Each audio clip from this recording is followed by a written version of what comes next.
रानी लक्ष्मीबाई का जिक्र जब भी आता है तो वो एक इमेज सामने आ जाती है कि लड़ाई के मैदान में वो जा रहे हैं घोड़े के ऊपर बैठ कर के, और हाथ में तलवार है, पीठ के पीछे एक बच्चा बांध रखा है।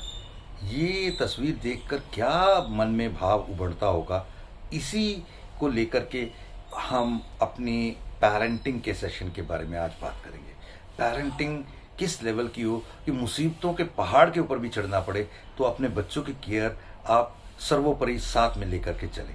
नमस्कार दोस्तों, मेरा नाम है प्रोफेसर कुलविंदर सिंह और आज बेस्ट पेरेंटिंग के सेशन में ABC बताते हुए STU sweet showering, Twilight and unparalleled, ये सारी चीज़ें अगर किसी गुण के रूप में माँ या बाप में हैं तो समझ लीजिए वो कहीं ना कहीं बहुत ही शानदार रूप में अपने बच्चे की केयर कर रहे हैं और एक देश को बहुत शानदार नागरिक, एक बहुत बढ़िया बेहतरीन सिटीजन देने की तैयारी में लगे हुए हैं। एक देश क्या है?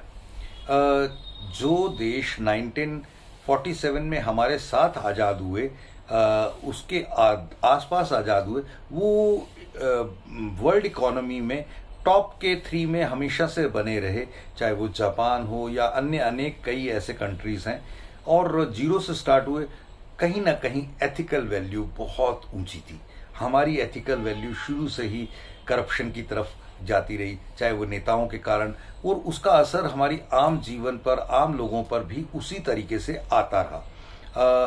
आज भी हम एक बहुत बड़ा पलायन देख रहे हैं कि लोग अपने बच्चों को विदेशों में भेजने, मैं जितने मेरे कोई 13,500-14 हज़ार LIC में लाइफ इंश्योरेंस और बाकी चीज़ों में क्लाइंट्स हैं, और एक लंबा मुझे लोगों के साथ मिलने का अवसर मिलता है, एक्सपीरियंस है, तो लोगों के घरों में जाके जब बात होती है बच्चों को बाहर भेजना है, बताइए, गाइड करें, बड़ा हैरान होता हूँ। ये विषय बहुत बहुत बहुत ही ज्वलंत है।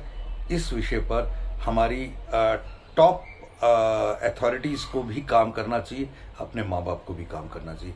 भारत में यदि आप अपने आप को बहुत अच्छे से इस्टेब्लिश कर लेते हैं तो शायद विदेशों के 200 चक्कर से भी ऊंचा आप यहाँ पे, मान लीजिए यहाँ पे आप 2-3 लाख रुपए, 2-1 या 3 लाख रुपए प्रति माह भी कमाते हैं ना, तो आप अमेरिका, कनाडा, UK या ऑस्ट्रेलिया, न्यूजीलैंड के $3,000 से भी ज़्यादा कमा रहे हैं, ज़्यादा बचा रहे हैं और ज़्यादा अच्छी ज़िंदगी जी पा रहे हैं। ये ऐसा मुझे लगता है। वहाँ पे आपको कार वॉश करनी पड़ रही है, लोगों के डिश वॉशिंग करनी पड़ रही है, स्वीपिंग करनी पड़ रही है, पता नहीं क्या क्या करना पड़ता है। मुझे मेरे बहुत सारे स्टूडेंट्स, बहुत सारे जानकारों के बच्चे दूसरी जगहों पर हैं, तो आपके अंदर ये बात होनी ही चाहिए कि आप उनको बड़े प्यार से, स्वीटली, शॉवरिंग तरीके से एक ट्वाइलाइट जोन में ले जा करके एक बढ़िया तरीके से अनपैरेलल पेरेंटिंग करें, अनकम्पेयर्ड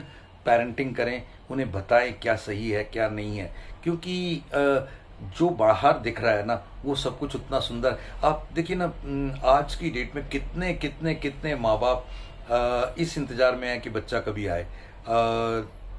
वीडियो कॉलिंग में बात हो जाती है, और वो भी जब उनके पास टाइम हो। इनके इंडिया के टाइम और उनके टाइमिंग में फ़र्क है, कभी इधर कभी उधर कोई दिक्कत रहती है, कभी वहाँ, तो अल्टीमेटली आप ना उनकी केयर कर पाते हैं ना वो आपकी केयर कर पाते हैं। मैं दधीची देहदान समिति से भी जुड़ा हुआ हूँ, तो वहाँ पर मुझे कुछ 10% प्लस फॉर्म ऐसे लोगों के आते हैं जिनके बच्चे बाहर सेटल हैं। उन्होंने बोला कि बाहर से वो आ नहीं पाएंगे, इसलिए हमारी बॉडी का डोनेशन करना चाहते हैं, परोपकार के लिए नहीं, इसलिए कि वो आएंगे, खर्चा करेंगे, बेइज्जती होगी, वो आएंगे तो है नहीं, तो बॉडी डोनेशन करके हम अपनी उस बेइज्जती को एक सम्मान स्वरूप एक गति देते।